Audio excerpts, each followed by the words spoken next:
Та бүхэндээ эзний өдрийн мэндийг хүргэе. Сар шиндээ та бүхэн сайхан шинэлвөө. За энэ жилийн маань сар шинэ бас өргөн дэлгэр сайхан боллоо. Тэгээ бүгдээрээ хамтдаа бас Бурхны үгийг сонсохоос өмнө товчхон залбирцгаая. Эзэн минь та өөрийн үгээрээ бидэнтэй ярьж чухал ойлголт ухаарлыг хэрэгжүүлэлтийг та бидэнд өгөөрэй. Та биднийг өөрчлөөрэй. Их эзэн Есүс Христийн нэрээр гун даатхан залбирлаа. Амен. За тэгээд би та бүхнээсээ эхлээс өмнө нэгэн асуултыг асууя. Тэгээд энэ асуултыг та бас өөрөөсөө асуугаасаа гэж. Та ер нь яаж гим нүглийн уруу татлагыг эсэргүүцдэг вэ гэж. Та соригдох үедээ альваа сорилтонд орох үед та хэрхэн одоо тэр сорилтыг давж гарах, магадгүй тэр уруу татлахад бууж өгөхгүй байх. Тэр ялах хүчийг та хаанаас яаж олж авдаг вэ гэж. Та хэн рүү хардаг вэ гэж те. Тэгэхээр Есүс Христ үхлийг ялсны нэг том баталгаа юу байдаг вэ гэхээр өнөөдөр Христ итгэгч бид нар гим нүглийг ялах хүч чадлыг Бурхан бидэнд өгдөгт байдаг. Өнөөдөр бидний зарим нь аль хэзээ Христэд итгэсний дараа итгэхээс өмнө байсан хорт муу зуршлуудаа хайж чадсан байдаг. Өмнө нь магадгүй бодогдож исэн, өмнө нь одоо хүлээтэй байсан магадгүй тэр боолчлоос бас Бурхан чөлөөлсөн байдаг. Загалмаа дээр их тэр ажил маш олон зүйлээс биднийг бас чөлөөлдөг. Тэгэхээр өнөөдөр нийгэмдэр олон хүмүүс тэр чөлөөлөлтийг, олон хүмүүс одоо тэр амар тайвныг зүрх сэтгэлдээ мэдрэх юмсан гэж хайж явж идэг. Олон хүмүүс магадгүй хорт муу зуршлаасаа салж чадахгүй, тэрэндээ баригдаж, дийлдэж ингэж амьдралаа бас үрж байгаа хүмүүс байж идэг. Тэгэхдээ Есүс Христийн үхлийг ялсны нэг том баталгаа өнөөдөр яагаад тэр том баталгаа өнөөдөр бодит хүн бидний амьдрал дээр яаж харагддаг вэ гэхээр бид бас альваа сорилт бэрхшээл сатааны уруу татхыг ялж чаддаг. Тэрийг амсдаг учраас Есүс Христ үнэхээр үхлийг ялсан юм байна, сатаныг ялсан юм байна гэдгийг бодит зүрх сэтгэл амьдралдаа бас ойлгож идэг. За өнгөрсөн удаад бид нар хамтдаа стандарт Монгол орчуулганаас мэдээж бид нар явж байгаа. 2 дугаар шимээл ном 11 12 дугаар бүлгийг бол өнгөрсөн удаад бид нар уншсан. За Давидын гим нүгэл дунжаага тэр том түүхэн сургамжаар бол явсан байгаа. За өнөөдөр бас үргэлжлүүлээд бас бүгдээрээ 2 дугаар шимээл номныхоо 13 дугаар бүлгийг унших болно. За би бол стандарт Монгол орчуулганаас та бүхэндээ уншиж өгөн. Тэгээ та бүхэн дагуулад хараарай. За би стандарт Монгол орчуулганаас та бүхэндээ уншиж өгье. 2 дугаар шимээл ном 13 дугаар бүлэг. Үүнээс хэсэг хугацааны дараа ийм нэгэн явдал болвоо. Давидын хүү Авшаломын дүү Тамар хэмээх гоо үзэсгэлэнт охинд Давидын хүү Амнон дурлжээ. Дүү Тамар нь онгон тул Амнон яаж чадахгүй аргаа барж шаналсаар өвдсөн аж. Тэгтэл Давидын ах Шимагийн хүү Йонадав гихч тун ом ихтэй нэгэн найз Амнонд байв. Тэрээр хааны хүүгэн та юунд өглөөбөр ингэж уруу царайлаад байгаагаа надад хэлэхгүй юу гэхэд Амнон дүү Авшаломынхаа охин дүү Тамарт дурлцгаад байна гэв. Йохонадав тэгвэл өвдсөн дүр үзүүлээд орондоо хэвтчих. Аавт нь ирэхээр ирвэл дүү Тамарыг дэргэд минь ирүүлээч. Миний өмнө байж хоол хийн намайг хооллог. Би гараас нь юм идий гэж түүнд хэл гэлээ. Ингээд Амнон өвдсөн дүр үзүүлээд хэвтчээ. Хаан түүнийг ирэхэд Амнон дүү Тамарыг минь ирүүлээч. Харж байгаад ганц хоёр шарвин хийлгээд гараас нь идмээр байна гэхэд Давид ордон руу хүн явуулж Амнон ахындаа очиж түүнд хоол хийж өг хэмээн Тамарт хэлүүлжээ.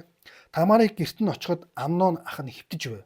Тамар зуурсан гурил авч нухан түүнийг харж байхад нь шарвин хийж болгоод самнаас гарган урдан тавилаа. Гэтэл Амнон эдгээс татгалзаж эндээс бүгд гарцгаа гэж тушаахад бүгд түүнийг орхин гарлаа. Тэгээд Тамарт хоолоо найш нь дотоод өрөөнд авчир. Би чиний гараас л хоолно гэсэнд Тамар хийсэн шарвингаа аваад Амнон ахтаа өхөөр дотоод өрөөнд нь оров. Түүнийг идүүлэхээр ойрттол охиныг тэрвэрч аваад найшир надтай унд дүүмэн гэсэнд Тамар үгүй ах минь намайг бүү шившиг болгооч. Израильд ийм зүйл үйлддэггүй. Ийм жигшүүртэй юм бүү хийгээч. Энэ их шившгийг би хаана яаж тээж явах вүлээ? Тэгээд ч та Израильд өөдгөө мунхаг хүний нэгд тооцогдно шүү дээ. Гуй, танаас хаантаа ярилцаад үз. Танаас намайг хармлахгүй гэв. Гэвч Амнон түүнийг сонсохыг хүсэлгүй эз дийлж охиныг хүчирхийлэн доромжилжээ. Тэгснээ Амнон түүнийг асар ихээр үзэн ядав. Тэр үзэн ядалт нь түүнийг хайрлах хайраас ч их байв. Тэгээд Амнон түүнийг бос зайл гэхэд үгүй намайг хөөхөн саяын надад хийсэн хэрэгээс ч илүү бузар байна шүү дээ гэсэн боловч Тамарыг тэр сонсохыг ч хүссэнгүй. Тэгээд Амнон зарцнараа дуудаад энэ имийг надаас зайлвал гаргаад хаалгаа түгжчих гэв. Тамар тэр үед хааны онгон охтын өмсдөг хувцас болох ханцуутай урт өмсгөлтэй байжээ. Нөгөө гарын зарцсан түүнийг гадагш гаргаад хаалгаа түгжив. Тамар толгой дээрээ үнс цацаж ханцуутай урт өмсгөлөө хүү татаад гараа толгой дээрээ тавин уйлж орилсоор явж одлоо. Ах Авшалом нь түүнд Амнон ах чинь чамтай байсан уу? За дүүмэн одоо уйлаад явах вэ? Тэр бол чиний ах. Энэ явдлыг сэтгэлдээ бүү хатгал гэв. Тамар ийхүү хүний бараа харалгүй Авшалом ахындаа амьдрах болжээ. Энэ бүхнийг Давид хаан сонсоод байдгаараа уурлав. Дүү Тамарыг нь хүчирхийлсэн учраас Авшалом Амноныг үзэн ядаж түүнтэй сай муу юм юу ч ярьсангүй. 2 жилийн дараа Эфраимын дэрэгдэх Баал хацуурт Авшалом ноос ярихаар болж хааны бүх үгүүдийг урьжээ. Авшалом тэгээд хаанд бараалхаж боолтой нь хонио хэрэгүүлж байгаа билээ. Хаантантай албад нарынхаа хамт боол надтай цуг явж болгоно гэв. Гэвч хаан үгүй хүмүн бид бүгдээрээ явах хэрэг юу билээ? Чамд төвг утгын нэмэр гэв. Авшалом шалсаар байсан ч хаан явъя гэлгүй харин түүнийг өрөөлөө. Тэгтэн Авшалом тэгвэл Амнон ахыг бидэнтэй явуулж болохгүй юу гэсэнд хаан яагаад тэр чамтай явах ёстой билээ гэв. Тэгсэн ч Авшалом хааныг шалсаар байсан тул Амноныг бусад ханхүүтэй хамт явуулжээ. Авшалом залуустаа тушаан сэрэмжтэй бай. Амноны сэтгэл дарсанд хөгжөөд ирэхээр нь би Амнон руу дайр гэхээр та нар түүнийг хороо. Бүү ээ. Би та нарт тушааж байна. Ирмэгий зөрөгтэй бай гэв. Ийхүү Авшаломын залуус эзнийхээ тушааснаар Амноныг хоров. Тэгтэл ханхүүнэр бүгд босоод луусаа унаад зүгтжээ. Тэднийг замдаа явж байх зур Авшалом бүх хан хөвгүүнийг хөнөв. Тэднээс нэгэн ч амьд үлдсэнгүй гэх мэдээ Давидэд хүрв. Тэгэхэд хаан босож хувцаа хүү татаад газар хөвцсөн дэрэгдэн байсан албад нар нь ч бүгд хувцаа хүүчин зогслоо. Гэтэл Давидын ах Шимегийн хүү Йонадав үгүй эзэнтэн байна. Залуу ханхүүнэр бүгд амиа алдсан юм биш. Ганцхан Амнон л алуулсан. Дүү Тамарыг нь хүчирхийлсэн өдрөөс хойш Авшалом үүнийг төлөвлөсөн билээ. Харин одоо хаан эзэн минь бүх ханхүү амиа алдсан гэж бүү бод. Гагцгүй Амнон л амиа алдсан гэж хэлв. Тэр зур Авшалом зүгтсэн байлаа. Харуул залуу хараа сунган харвал арын уулын замаар баахан хүн ирж явааг харжээ. Йонадав харагтун зарцыт нь хэлснээр ханхүүнэр ирж явна хэмээн хаанд хэлв. Түүнийг ийн ярьж дуусмагц ханхүүнэр орж ирээд дуу хадаан бархиралтахад хаан хийгээд түүний албад нар бүгд бүрч ихээр зүрхрэн уйлалдваа. Харин Авшалом Гишүүрийн хаан Амихүүдийн хүү Талмай руу зүгтсэн аж хүүгийнхээ хойноос Давид өдөр бүр гашуудаж байлаа. Тийхүү Авшалом Гишүүр рүү зүгтаад тэндээ 3 жил болов. Давид хаан Амноны араас гашуудгаа болоод Авшаломыг гэх болжээ гэсэн байна. За ингээд бид нар харах юм бол нэлээд сонирхолтой одоо түүхээр аялж байгаа юм л да. Ерөнхийдөө Давид хааныг харах юм бол 8 их нэртэй байсан байна. 8 их нэртэй. Тэгээд 8 их нэрээс нь маш олон хүүхдүүд ер нь төрж байгаа.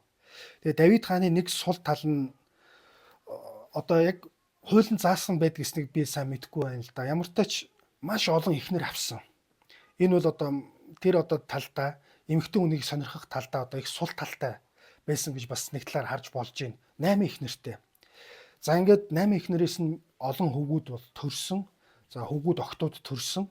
За нэгдүгээр ишлэгийг харвал үүнээс хэсэг хугацааны дараа ийм нэгэн явдал болов гэж одоо бичээч бол хэлсэн. За магадгүй Давид үүнээс гэдэг нь одоо өмнөх бүлэгтээ буюу Давид хаан одоо завхаарсан одоо Батшебатай бол завхаарсан энэ үйл явдал болоод хүүхэд төрөөд ингээд энэ үйл явдлын дараа одоо тодорхой хугацаа бол өнгөрсөн. За тэр үйл явдлын дараа бол Давидын хүү Авшаломын дүү Тамар хэмээх бол гоо үзэсгэлэнтэй одоо охин байжээ.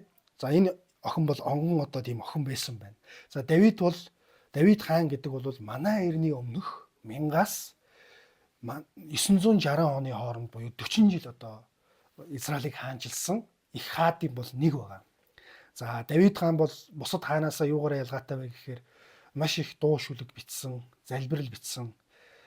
Одоо бурхныг маш олон талаас бас олж таньж мэдсэн, хувь хүнийхээ амьдралын дагуу бурхны зүрхний дагуу хүн гэж бол одоо ийм хаан байсан. За ингээд олон эхнэрээс нь бол олон хүүхдүүд төрж байгаа учраас нөгөө талдаа эцэг нэгтэй их ондоотой хүүхдүүд нар буюу хөвгүүд нь бол ханхүү нар болчдөг юм байна. Хааны нөгөө дараагийн одоо угсаа залгамжлагч гэдэг утгаараа ханхүү гэж нэрлэдэг. Одоо хааны хөвгүүдийг те октоодыг нь гүнж гэж нэрлэдэг. Тийм байж. За ингээд Авчлом Тамар хоёр бол нэг ихээс төрсэн ах トゥ хоёр байж. Энэ бол одоо нэг ихээс төрсэн тийм ээ. За Мака гэдэг эхнэр байгаа. За одоо өөр бас олон одоо эхнэрүүд байгаа. За 8 эхнэртэй гэж би хэлсэн тийм ээ. За тэгэхээр энэ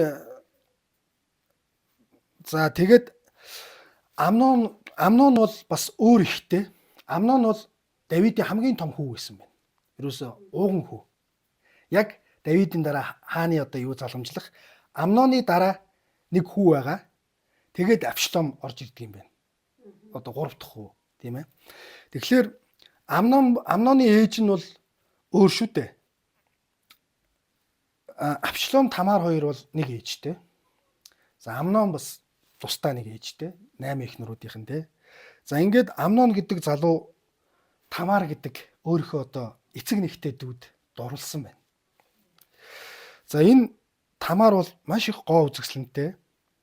Тэгээд онгон тийм эмэгтэй байсан байна. За энэ Амнон бол төрсөн дүүндээ дурлцсан учраас төрсөн дүүдээ хинж ойртож болохгүй шүү дээ. Энэ еврей хуулиараач тэр Леви ном дэд хууль номын хуулиараач тэр ерөөсөө маш хориотой зүйл. Хинч одоо төрсөн эцэг нэгтэй төрсөн дүүнэрийнхаа одоо нүцгэн биеийг гаргаж болохгүй, унтаж хэвтэж болохгүй гэсэн. За тэгэхээр энэ Амнон гэдэг залуу бол дүү Тамартаа дурлаад за ингээд одоо шаналаад тэр хүсэл дачаалаасаа болоод энчээ хэлэхэд бол өвдсөн гэж. Бүр аргаа бараад яахаа мэдгээ болоод өвдөөд өнөөдөр бид нар та энэ яг Амноны оронд өөрийгөө тавиад үз. Бид нар бас нэг юмтай болъё гэж хүсгээрээ бас яадаг бэл. Нэг том юм авъя гэж хүсгээрээ ч юм уу. Эсвэл өөрт байхгүй нэг зүйлийг хүсгээрээ яаж тэрнтэй болъё доо. Яаж энэтэй болъё доо гэж. Тэгэхээр Давид хаан бас өөрийнхөө хүүгүүдийг хэрхэн өсгсөн бэ гэдэг бас харагдаж байгаа. Ер нь эрх дураар нь өсгсөн байна уу? Эрхлүүлж өсгсөн байна уу? Эсвэл засаг замбраатай тийм ээ сахилга баттай юм өсгсөн байна уу гэж. Тэгэхээр энэ Амнон гэдэг хүүг харвал энэ ер нь маш их эрх дураараа том хүүгэнч байж, ууган хүүгэнч байж. За ингээд ямар ч боломжгүй зүйлийн араас шаналсан, зовсон, өвдсөн гэж. За тэгтэл Йонадав гэж энэ нэг Давидын ах буюу Давидын одоо ахын хүү байна л д. Өөрийнхөө Давид хаан бол өөрийнхөө ахын хүү гэхээр Амноны хувьд үеэл нь болчихж байгаа. Магадгүй нас ойролцоо байсан байх. Магадгүй хааны ордонд ажилдаг, зөвлөдөг, шадралдаг ийм хүн байсан байна л да.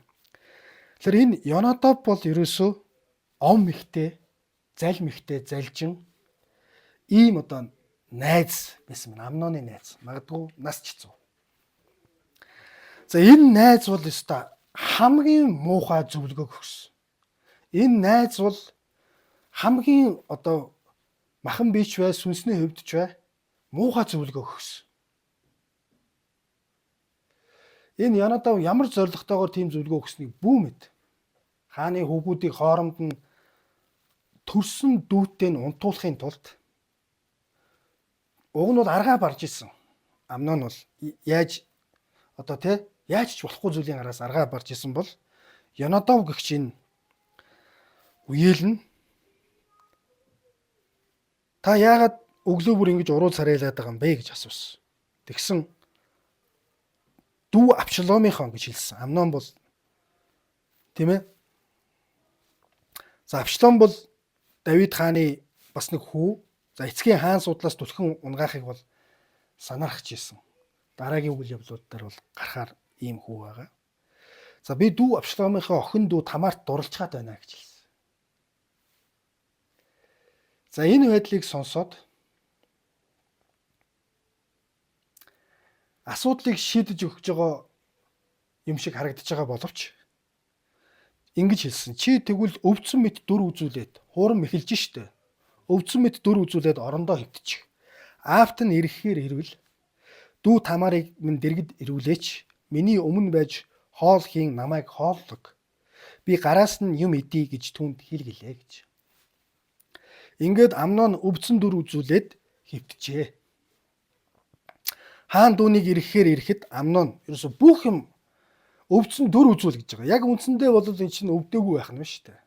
Зүгээр шаналсан. Одоо нөгөө дурлалын солио гэж бид нар ярьдаг шүү дээ. Тийм юм шиг туссан юм шиг байгаа. Одоо галзууртлаа дурлална гэж ярьдаг шүү дээ. Тамар нь бол маш үзэсгэлэнтэй тийм охин байж. Тийм юм болсон юм шиг байгаа. Тэгээд одоо яг үндсэндээ бол эрүүл мэндийн хувьд бол өвдсөн зовсон юм байхгүй. За гэтэл дүр үзүүлээд ингээд хөвтчихсэн. За 6 дугаар ишлээс харвал аав нь түүнийг ирэхээр ирсэн байна. Тэгэхэд аавдаа ингэж хэлсэн. Амнон 6 дугаар ишлэл дүү Тамарыг минь ирүүлээч. Харж байгаад ганц хоёр шарвин гэж. За энэ ягаад энэ шарвин хийж байгаа юм бол гэж бодох юм бол өвдөж ядарсан хүмүүсийг халамжлахтаа шарвин хийж өгдөг тийм уламжлалтай байсан байна. Тухайн энэ чи манай эртний өмнөх 1000 он шүү дээ, тийм ээ. Тэгэхээр шарвин одоо шарж өгдөг тийм уламжлал байсан байна. Өвдсөн зовсон хүмүүст. Өнөөдөр бид нар яг өвдсөн зовсон хүмүүстэй нэг шүл хийж өгье, бантын хийж өгье гэдэгтэй л яг адилхан. За ингээд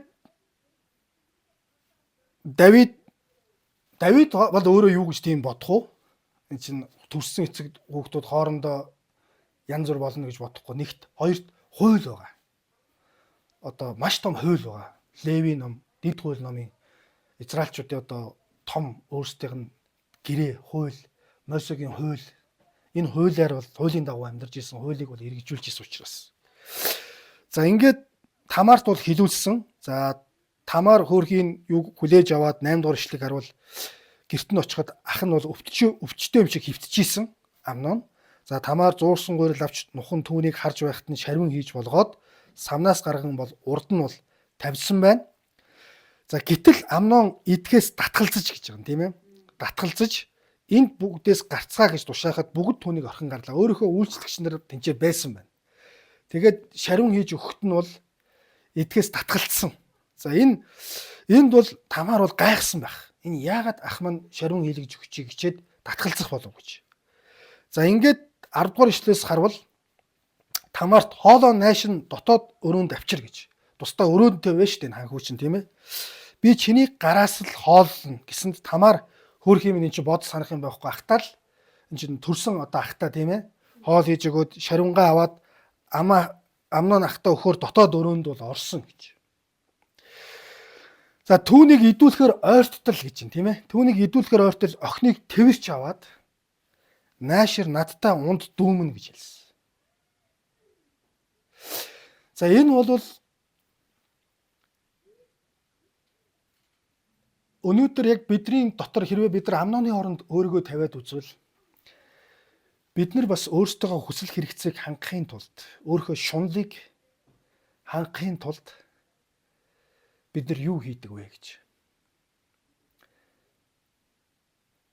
Бид нар жоохон бахад өөрөөсөө арай жоохон дүү хүүхдийн имийг хулагтаж авдагтай л яг адилхан шүү дээ тийм ээ. Аавчин жоохон хүүхдийн тоглоомыг өөрийнхөө яа нэг тоглоомоор солиод авсан байж идэг шүү дээ тийм ээ. Өөрөө нэг сонин тоглоомтой тэгээ айлын хүүхдийн тоглоом айгүй гоё тоглоом жоохон хүүхдийн тоглоог нь мунгаруулад хуураад ингэж хилээд авахтаа яг адилхан.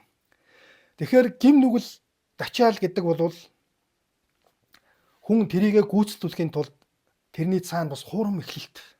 Тэрийг яаж гүйцэтгүүлэх үү гэдэг Хуурам эхлэлт буюу гим нүгэл гэдэг зүйл бол зөвхөн нэг гим нүглийг хилдэггүй. Тэр гим нүглийн цаана давхар маш олон гим нүглүүдийн асуудал ингэж одоо холилдсон, сүлэлдсэн явж идэгэ гэж. Тэгэхээр альфагийн бид нар бичлэгийг үзэхэд хүн одоо архин донтлоо гэж бодоход зөвхөн архин донтдгүй гэж хэлдэг тэр бичлэгэнд. Цаана атаархал, хуваа хичээсэн байдал, ус хонзон, шунал энэ бүх зүйл бас давхар донтсон байдгаа гэж. Тэгэхээр Амноны оронд бид нар өөрсдөө тавиад үзэхэд өнөөдөр бид нар ямар нэгэн хүслээ гүйцэлдүүлэх гэж ямар нэгэн буруу зүйл бодсон, сэдсэн, хийж явж байгаа юм биш үстэй гэж. Ямар нэгэн өөрийнхөө хүслийг гүйцэлдүүлэх гэж, махан биенийхээ хүслийг гүйцэлдүүлэх гэж.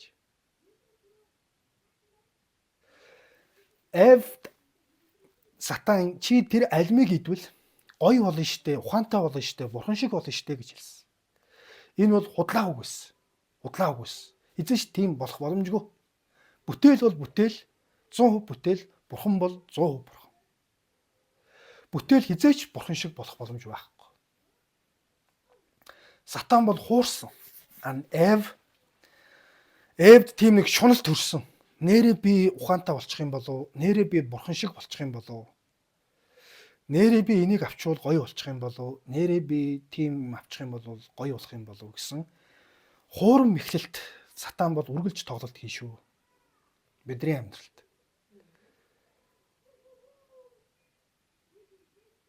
Сатан бол үнэхээр бидний тоглолт хийн, тэ?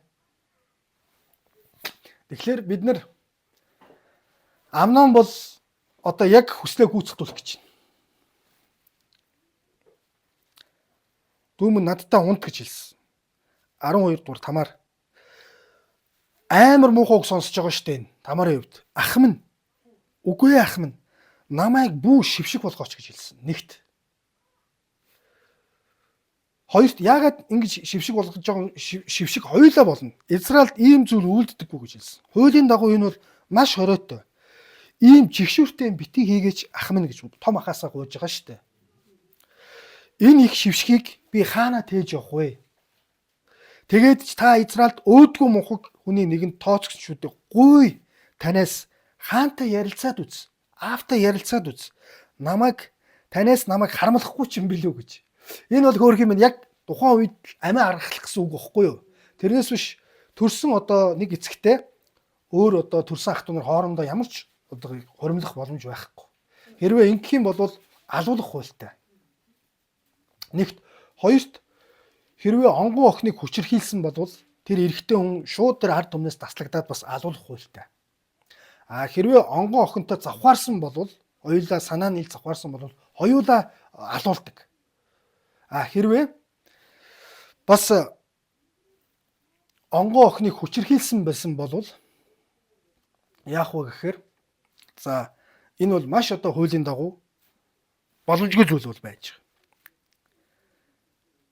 Гэвч 14 дугаар эшлээс Амнон түүнийг сонсохыг хүсэлгүй эз дийлж охиныг хүчирхийлэн доромжилжээ гэж.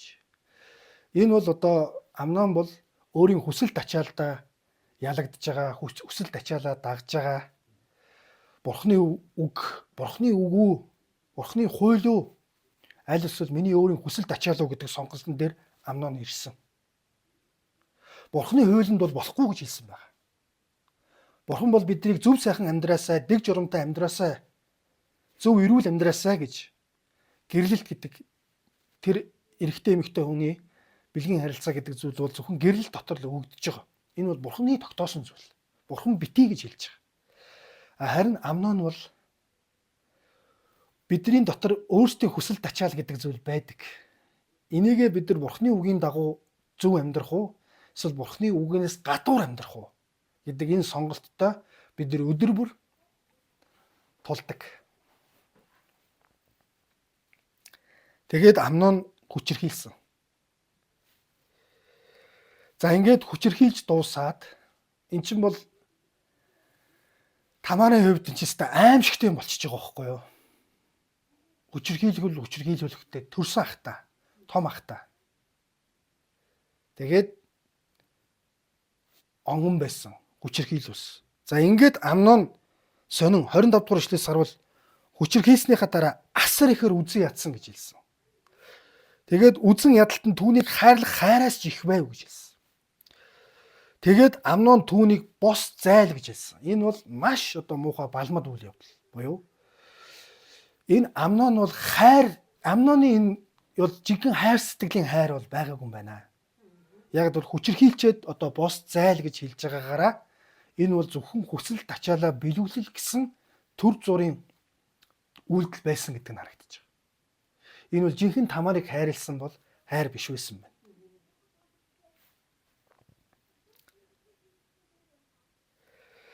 Тийм учраас түүнийг асар ихээр үзэн ядсан. Тэгээд бос зайл гэж хэлсэн. За гэтэл 16 дугаар эшлээс үгүй ээ. Тамар хэлсэн. Намайг хөөхн. Сая надад хийсэн хэрэгээс чинь илүү бозор байна гэж хэлсэн. Яагаад ингэж хэлж ийнө вөхөр хэрвээ ингэдэг байсан бол бас хуулиар. Хэрвээ альваа хүн онгон охиныг хүчирхийлвэл тэр онгон охины аавд нь ар гэр бүлд нь тэр охины сүйд зориулсан 50 мөнгөн шикелийг буюу төлбөрийг тэр охин бол гэрэл өстой байсан шүү дээ. Тэр нөхөн төлбөрийг тэр сэтгэл санааны цагаатах зориулж байгаа нөхөн төлбөр тэр сүйд тэр сүйд зориулсан тэр бэл бинчинг бол аавд нөгөөд тэгээд тэр охин амьдрдаг байсан. Амьдрах ёстой болдог байсан байна. Тэр хүчирхийлсэн охинтойгоо салж болохгүй гэж хуулиар бол.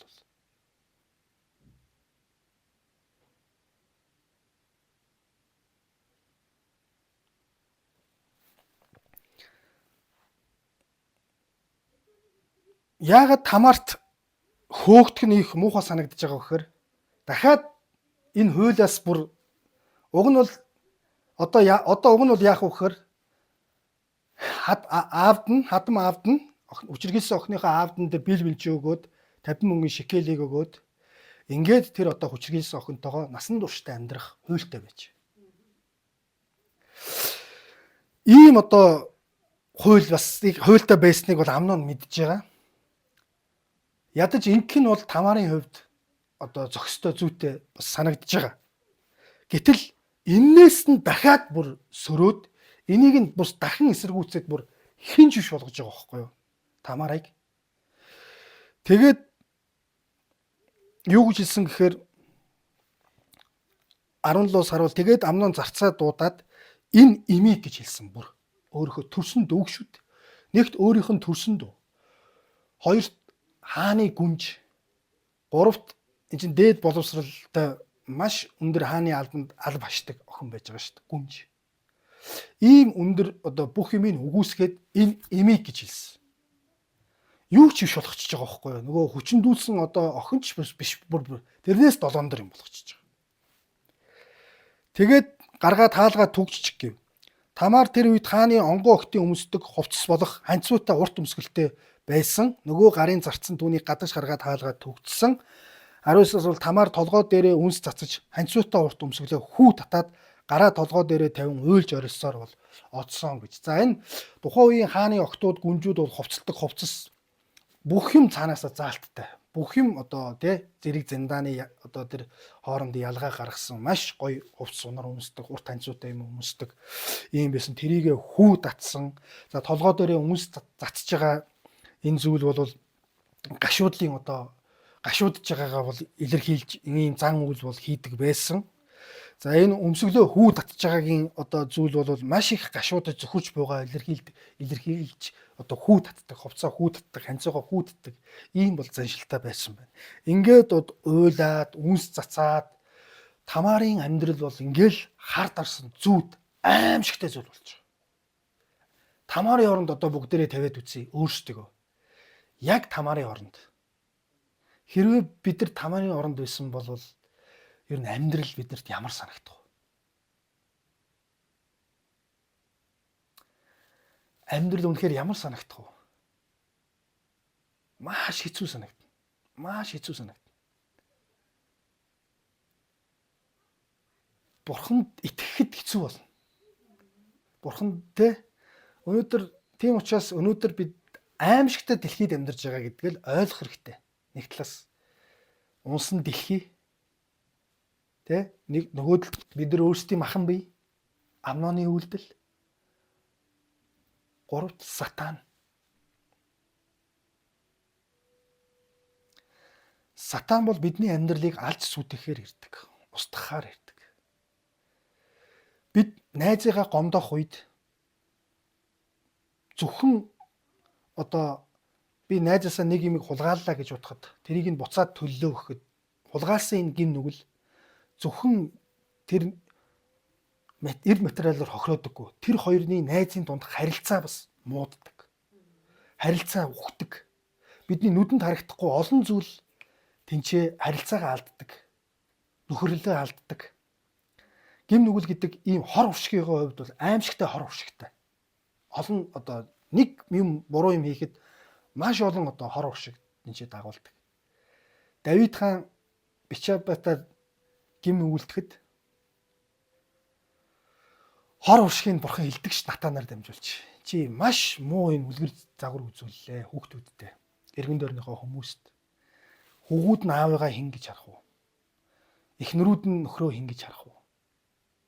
Хадам аав ээжүүд нь байж байгаа шүү дээ. Эхнэрүүдийнх нь. Тэд нь Давидыг хүргэнэ хин гэж харах уу? Албат нар нь шадар цэргүүд нь хааныгаа юу гэж харах уу? Маш олон хүнтэй харилцаа алдах боломжтой болдог. Хүн хэрвээ хамт олонныхоо дунд муухай хэрэг үйлдвэл тэр олон бүх хамт олонныхоо хүний царийг харахад хэцүү болдог шүү дээ. Тэнд харилцаа тасарч байгаа байхгүй. За ингээд Тамарын оронд бид нар өөрсдөө тавиад үзэхэд Тамар бол ерөөсөө амьдрал нь хар дарсан зүуд. Тамар гэдэг бол өөрөө айгүй гоё нэр юм байл шүү дээ. Тамар гэдэг одоо нэрний утга бол тийм ээ.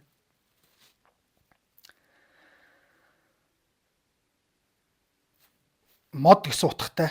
Одоо айгүй гоё өндөр ургадаг мод, үр жимстэй байдал гэсэн утгатай.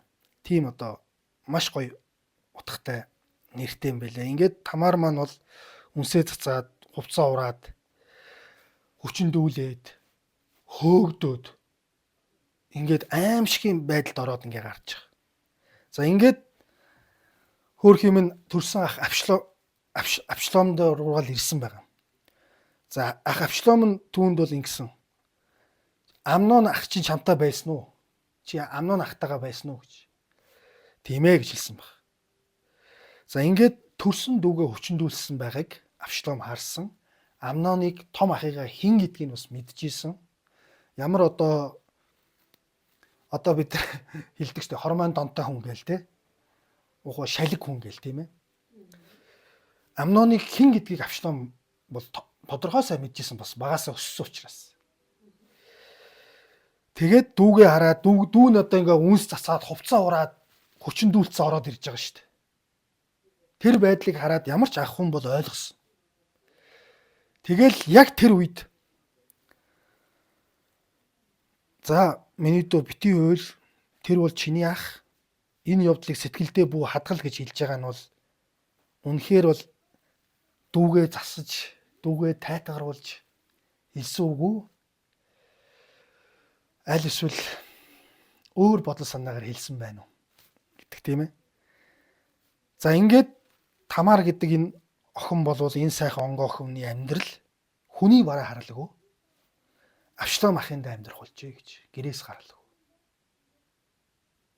Ингээд одоо цаашаа яасна бүү мэд. Цаашаа дахиад өргөжлүүлээд Тамарын талаар гарах уу гарахгүй юу? Ямар ч байсан Тамарын оронд Тамар шиг ийм амьдрал амсаж байгаа хүмүүс зөндөө байгаа юм л гэдэг. Тамар шиг ийм хэцүү зүйл өнөөдөр амьдарч байгаа итгэгч хүмүүс зөндөө байна.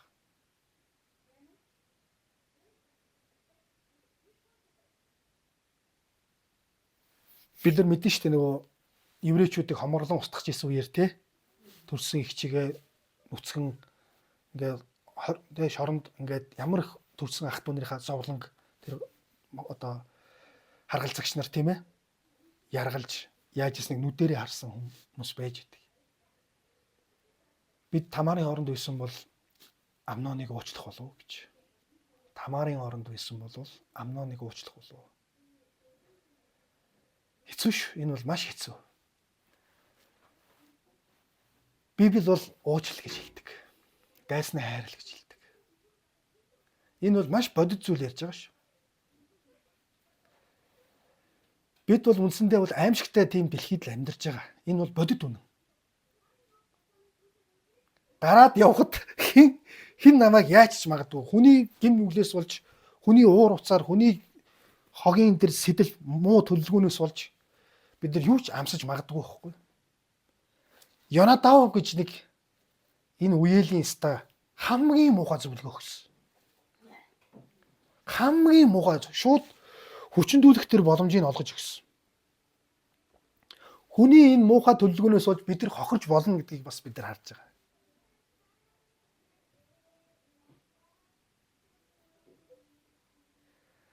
Мэдээж бурхан биднийг харж байгаа. Бурхан биднийг хамгаалдаг. Тэгэхдээ бурхан туйлын шудраг учраас бурхан бүх хүнтэй тооцоол хийнэ. Бид хохирсон ч гэсэн бурхан биднийг хохирсныг мэднэ. Тамарын энэ зовлонгод бурхан харж байгаа шүү дээ. Тамарын хохирсныг бурхан харж байгаа. За ингээд Тамар амьдэрсэн 21-р эшлээс харуул энэ бүхнийг Давид хаан сонсоод байдгаараа ууралсан. Аимшигтай муухай юм хүүн төрсөн хүүхдүүд нь хоорондоо юм хийсэн. Давид ямар нэгэн арга хэмжээ авсан болов? Ямар ч эцэг хүн уг нь авахаар ямар нэгэн арга хэмжээ. Чи юу гэсэн үг вэ? Төрсөн ах トゥ нар хоорондоо ах нь дүүгээ хүчирхийлсэн байна шүү дээ. Том хүн. Чи ямар ч эцэг хүн юу н хариуцлага тооцох ёстой. Тийм үстэй. Сахилгажуулах ёстой. Бусад хүмүүсийн нүдэн дээр маш том хариуцлага тооцох ёстой. Гэтэл тийм болсон болов юу гэж бодож байна тийм ээ? Бүгдээ цаашаа харъя. 22 дүү Тамарыг нь хүчирхийлсэн учраас Авшлом Амноныг үзэн ядаж гэж. Түүнтэй сайн муу юм юу ч ярьсангүй гэж. За Авшлом бол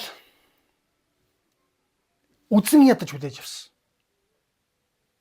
Амноныг төрсөн дүүг нь хүчирхийлсэн учраас. Тэгээ юу ч яриаггүй. Харилцаагаа тасалсан. Амноны Авшоломын оронд байсан бол та яах байсан бэ гэдэг бас л бидний асуулт. Авшоломын оронд байсан бол та яах байсан бэ? Авшлом бол үзэн ядаж хүлээж авсан. 2 жилийн дараа Давид өөрийн том хүүтэйгээ ямар нэгэн хариуцлага тооцжээ. Амноныг сахилгажуулжээ гэсэн юм юу ч байхгүй. Тэгэхээр өөрийнхөө хүүгүүдийг ер нь хэр зэрэг өсгсөн аав хүн бэ гэдэг бас энэ харагдаж байна.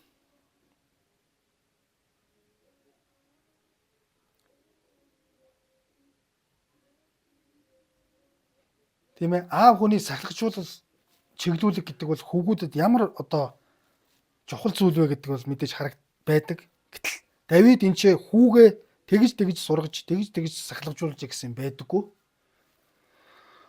2 жилийн дараа 2 жилийн хугацаа өнгөрсөн. Эфраимын дэргэдэх Баал хацуурт Авшлом ноос сэргахаар болж хааны бүх хүүгүүдийг урьжээ гэж. За тухайн үед бол ноос сэргах гэдэг бол том найр, баяр одоо ургацаа хурааж байгаа ургацын баяртай яг адилхан тооцогддог байсан. Энэ бол том одоо найр хийдэг байсан. За ингээд Авшлом тэгээд хаанд бол аавда бараалхаад боолтой хонио хэрэгуулж байгаа билээ. Хаантантай албат нарынхаа хамт боол надтай цуг явж болгооно уу? Ааваа гэж тийм ээ. Үгүй хүмүн бид бүгдээрээ явах хэрэг юу вүлээ? Чам төвг утгын нэмэр. Авшлом шалсаар байсан ч хаан явъя гэлгүй харин түүнийг ерөөсөн те. Энийхөө ер аав нь бол явахгүй гэж. Тэгтэн Авшлом тэгвэл Амнон ахыг бидэнтэй явуулж болохгүй юу? Том ах маань эргэлдэ гэж тийм ээ. Яагаад тэр чамтай явах хэрэгтэй вүлээ? Бас магадгүй гадарлаж исэн байж болно. Хоорондоо муу юм хийчих үдэ, муудалцчих үдэ гэж тийм ээ. Гадарлаж исэн байж болно. Тэгсэн ч шалсаар байгаад Амноныг бол бусад ханхүүтэй хамт явуулжээ гэж. Бусад ханхүү гэдэг чинь бусад хөвгүү нар нэ шүү дээ. 8 их нарээс төрсэн баахан хөвгүүд байгаад байна. За энэ шалалтыг бол өмнө бас Амнон гуйсаар байгаад Тамарыг авчруулдаг шүү дээ. Би гарнаас нь юм идмээр байна гэж. Тэгээ аав нь хүүгээ эрхлүүлээд яг миний том хүү тэг алив тамаараа чи очиод том ахтай хоол игээд өгөх гэсэн. Тэгэхээр хүүхдүүд ер нь хэр зэрэг эрхлүүлж өсгсөн хүн бай гэдэг нь бас амжаас харагдаж байна л та. За ингээд зөвшөөрүүлсэн. За энэ үед 2 жилийн боломжийг бол хүлээсэн. Авшлон бол ерөөсөө үзэн ядаад л байсан. Тэр бүх одоо төлөвлөгөөгөө яаж хэрэгжүүлэх гэдэг таата боломжийг хүлээж исэн. Ингээд Авшлом залуустаа юу гэж хэлсэн гэхээр сэрэмжтэй бай. Амноны сэтгэл дарсанд хөгжөхөөд ирэхээр нь би Амнон руу дайр гэж дохино. Тэр үед хороо. Та нарт би тушааж байна гэж хэлсэн тийм ээ. Энэ бол одоо өөрийнхөө албат нарт тушааж штэ ханхүүгийн хувьд. Эрэмгийн зөрөгтэй бай гэж хэлсэн. За тийхүү Авшломын залуус эзнийхээ тушааснаар Амноныг бол хороосон. Амнон магадгүй 2 жилийн хугацаа өнгөрцөн арай гайгүй болцсон байх л гэж бодсон байх л да. Тэгээд яг уу бас гимшээд дуудсан дээр найран дээр нь очие өгсөн болгоныг ууй л гэж бодсон баг. Гөрх юм те. Тэгтэл ханхүүнэр бүгд босоод луусаа унаад бол зүгтсан гэж. Луус гэдэг бол элжиг адуу хоёрын дундаас гарсан үр төлөгийг хэлдэг юм байна. Элжиг алдуу хоёрыг хээлтүүлээд луус нь ихэс дээдсийн унаа байхаас гадна ачлахад өргөн эргэлдэг байсан байна. За Амноныг бол зөвхөн Амнон тэнцээ хороогдсон бусад ханхүүнэр босоод луусаа унаад бол зүгтсан гэж байгаа үстэй. Тэ? За гэтэл энд нэг дунд мэдээ ирсэн. Аимшигтай мэдээ ирсэн. Тэднийг зандаа явж байх зур Авшлом бүх хан хүүгүүнийг хөнөөв. Тэднээс нэгэн ч амьд үлдсэнгүй гэх мэдээ гэж байна шүү дээ. Гэх мэдээ. За энэ мэдээ бол Давидд ирсэн. За бодоод үзтээ. Авшлом бүх хан хүүгүүнийг хөнөөв гэсэн мэдээ Давид сонссон буюу Авшлом гэдэг хүн бусад бүх хүүгүүнээ алаа ичлаа гэдэг мэдээ сонссон. Аав хүн штэ. 10 хэдэн хүүгүүтэй бай гэж бодъё л доо. Нэг хүүгүүн нь бусад 10 дүүгээ алаа ичлаа гэдэг мэдээг сонсвол ер нь яах байсан бол.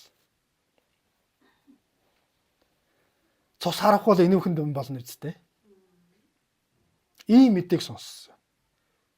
Аимшигтай мэдээ штэ энэ бол ямар ч эцэг хүнд. Нэг хүн бусад бүх хүүгүүнээ алаа ичлаа гэдэг. За ингээд Давид хувцаа хүү татаад газар хөвтөөд, уйлаад, чарлаад, орлоод дэрэгдэн байсан албад нарч бүгд хувцаа хүүчин зогссон. Аимшигтай мэдээ сонссон юм бол. Ямар ч одоо энэ хорвоо дэлхий дээрх ямар ч одоо аав хүмүүс те хэцүү мэдээнээс илүү хэцүү мэдээг сонссон. За гэтэл Давидын ах Шимеагийн дүү Йонадав, нөгөө Йонадав ч нөгөө одоо хэргийн эзэн Хингэргийн тохиор гол хүн маань үгүй эзэнтэн минь. Залуу ханхүүнэр бүгд бол амиа алдсан юм бишээ. Ганцхан Амнон алуулсан. Дүү Тамарыг нь энэ арай Амнон бол энийг мэдээд байгаа их сонирхолтой мэдээ нараа. Дүү Тамарыг нь хүчирхийлсэн өдрөөс хойш Авшлом үүнийг бол төлөвлөсөн билээ гэж. Тэгэхээр Йонадав бол мэдсэн байна. Авшлом ямар төлөвлөгөөтэй байгаа? Тийм ээ. Амноныг алах төлөвлөгөөтэй байгаа гэдгийг бол Йонадав мэдчихсэн байгаа байхгүй юу? 2 жилийн турш. Тэгтээ хаанд хэлээгүй. Сонин шүү. Тэгэхээр энэ Йонадав гэдэг нөхөр бол ерөөсөө анханасаа Амнонд буруу төлөвлөгөө хэлээд, буруу зөвлөгөө өгөөд дараа нь магадгүй Авшломыг ахыгаа алах тэр төлөвлөгөөг нь мэдчихсэн. Хамаг ерөөсөө хорон муу зөвлөгөө, хорон муу юм гэдэг бол ийм л одоо муу юмыг сэтэж одоо зөвлөгөө өгж байгаа. Ийм одоо Йонадав гэдэг бол энэ их муу хүн байна. Хүнийхээ хувьд тийм ээ. Харин одоо эзэн хаан нь бүх ханхүү амиа алдсан гэж бүү бод. Хуурамч мэдээл ирсэн байна л да. Бүх ханхүүнээр халуулж зогтцсон байна шүү дээ. Гагцгүй Амнон л амиа алдсан гэж хэлсэн. За энэ үед магадгүй жоохон ч гэсэн тайвширсан байх тийм ээ. За тэр зур Авшлом зогтсон байлаа гэж. Авшлом бол яг хуу том ахыгаа хөнөөцсөн учраас зогтчихж байгаа. Аавынхаа царийг харж чадахгүй юм болно шүү дээ. Тэгээд харуул залуу хараа сунган харвал арын уулын замаар баахан хүн ирж байгааг харжээ. Йонадав харах тун зарцից нь хэлснээр ханхүү нар ирж байна хэмээн хаанд хэлв. Түүнийг ийн ярьж дуусмагц ханхүү нар орж ирээд дуу хадаан бахирхалтахад Хаан хийгээ түүний албад нарч бүгд ихээр зөрхрөн уйл бөө уйлаа мэлэл болсон шүү. Үгсэнгээ бодсон байжсэн хүүхдүүд нь орж ирээл те. Уйлаа нөгөө хүүхдүүд нь бас амьд үлдсэн гэж орж иж баярлаж уйлаад магадгүй том ах амнон манд алуулчлаа. Энэ бол нэг гэр бүлийн дотор бүр аимшигтай юм болж байгаа байхгүй юу? Бөө уйлаа мэлээ юм болсон. За ингээд Авшлом бол Гишүрийн хаан Амихудын хүү Талмай руу гэж. За Талмай гэдэг бол манай Авшломын өвөө, ээжийнх нь аав байхгүй юу? Энд чи Гишүр гэдэг одоо бүр газрын хаан хүн байхгүй юу? Авшлом бол өөрийгөө цогтцсон бүр дөрвсөн гэсэн үг. Өөр одоо үндэстний хаан тий Гишүр гэж. Юудагийн өмнөд цөлдөх одоо нутгаар одоо нутагтай тийм одоо овг аймаг байсан байна. Өөрийгөө зогтсон. За энэ нь бол хамгийн боломжтой одоо хувилбар байсан. За хүүгийнхээ хойноос Давид өдөр бүр гашуудаж байлаа. Том хүү. Хүүгийнхээ хойноос өдөр бүр гашуудаж байсан. За тийхүү Авшлом Гишүр рүү зүгтаад тэндээ 3 жил болсон. Давид хаан Амноны араас гашуудгаа болоод Авшломыг гих болжээ гэж. Одоо нэгэнд үгсэн хүүгийнхээ араас одоо гашуудаад яах вэ? Одоо харин амьд байгаа хүүгийнхээ учрыг олъё те. Хүүтэйгээ янз бүрийн одоо 3 жилийн хугацаа өнгөрсөн. Тэгээ санаа нь бас их зовоод одоо хүү маань яагаа бол ийгээ бол гэсэн иймэрхүү одоо зүйл бол болж байгаа юм л да. Тэгэхээр эндээс бүгдээрээ өнөөдөр ингээд харвал хүний одоо Яков номон дээр бол ингэж хэлсэн байгаа. Би та бүхэнд уншиж. Яков номны 1-р бүлгийн 14-өөс 15 дээр яг та бүхэн яах вэ? Би та бүхэн уншаад өгье, та бүхэн сонсоорой ингэж хэлсэн байгаа. Харин өөрийн дачаалдаа автаж уруу татагдахтаа хүн бүр соригддгоо. Тэгээд дачаал нь үр тогтоон нүглийг төрүүлдэг, нүгэл нь гүйцэд болохоор үхлийг гаргадаг гэжээ гэж хэлсэн байна.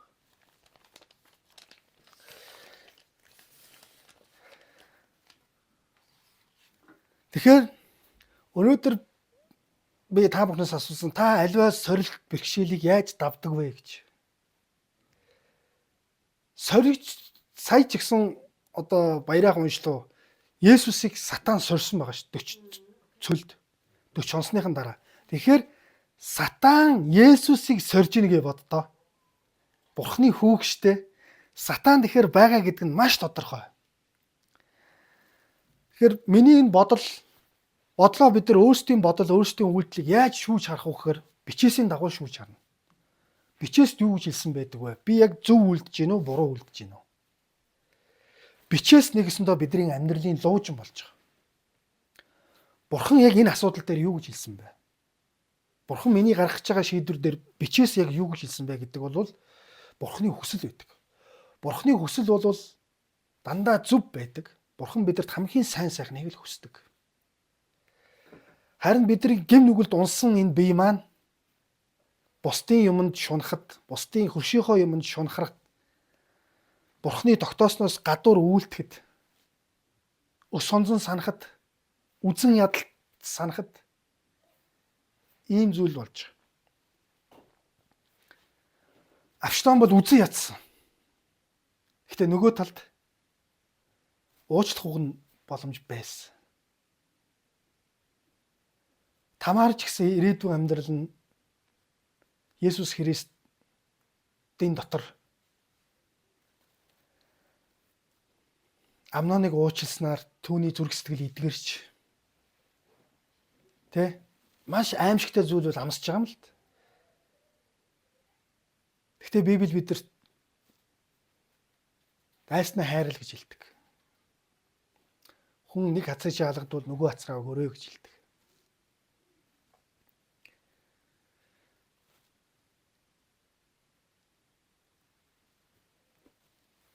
Бидний аимшигтай гэм нүгэл уучлагдсан байдаг. Бурхны өмнө үйлдсэн. Тийм учраас Христ итгэгчид нийгэмдээ их амархан бусдыг уучладаг гэж бас танигдсан байдаг.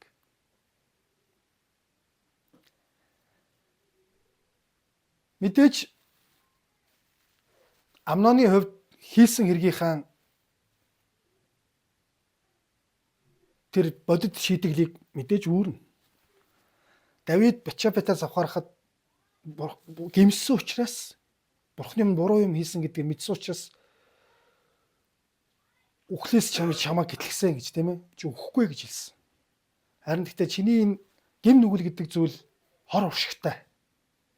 Олон талаар нөлөөтэй, олон талаар ийм маш хор уршигтай учраас хүүхдүүд нь хүртэл аавгаа дуурайж ийм муу зүйлсүүдийг бас хийж байгаа.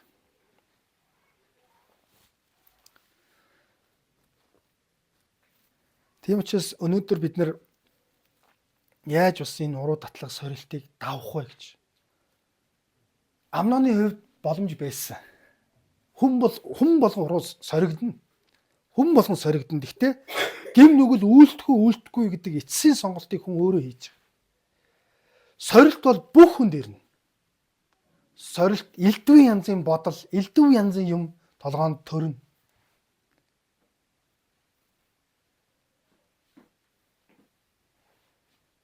Өнөөдөр бид бол бас л аимшигтай нийгэмд амьдарч байгаа шүү дээ. Сошиал медиа гэсэн тий. Одоо энэ өсвөр насны хүүхдүүдийн үзэж харж байгаа зүйл одоо юу байгаа? Уцаараа тий. Аимшигтай олон сатааны муухай цаагаараа хүүхдүүдийг ингэж сорж байгаа. Хүүхдүүдийг буруу юм руу татж байгаа тий.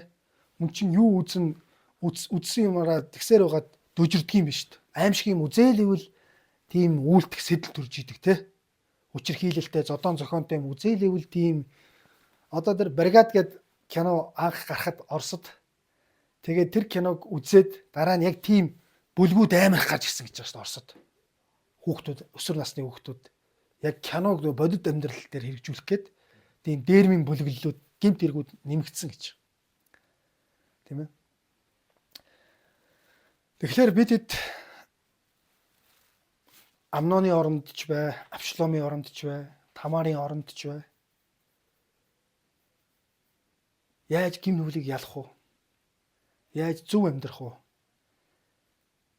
Яаж хүүхдүүдээ бас зөв сургах вэ гэж их чухал байна те. Давид хааны үед хүүгүүдээ бас тийм сайн бас сургаж чадаагүй юм шиг.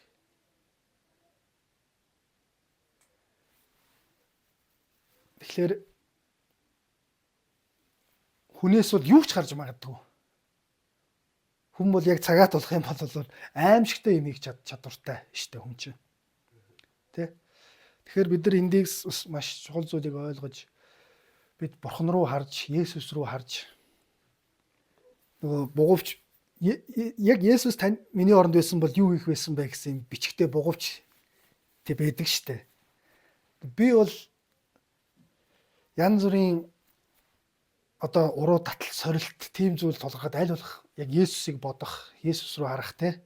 Есүс миний оронд байсан бол юу хийх байсан бол яг энэ үед яах байсан бол гэдэг. Тэрийг л өөрөөсөө асуудаг. Тийм учраас Есүс яг юу хийсэн бэ, юу үйлдсэн бэ гэдэг тэр түүхэн үйл явдлууд бас бидний бодол санаанд нөлөөлдөг. Бидний шийдвэрт бас нөлөөлдөг. Тийм учраас бас Есүс рүү та бүхэн бас үргэж харж байгаарай. Бурхан руу харж байгаарай. Бичээс рүү бас харж байгаарай гэж та бүхнийг бас ятгах байна. Ингээд залбирцгаая. Баярлалаа Бурхан минь. Та биднийг өөрчлөөрэй. Та биднийг шинжлээрэй.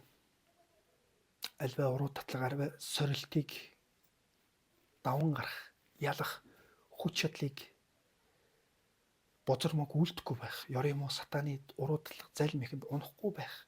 Тэр хүч чадал, итгэл, найдварыг даруй дүлгөөн зүрх сэтгэлийг эзэн минь та биднэрт өгөөрэй.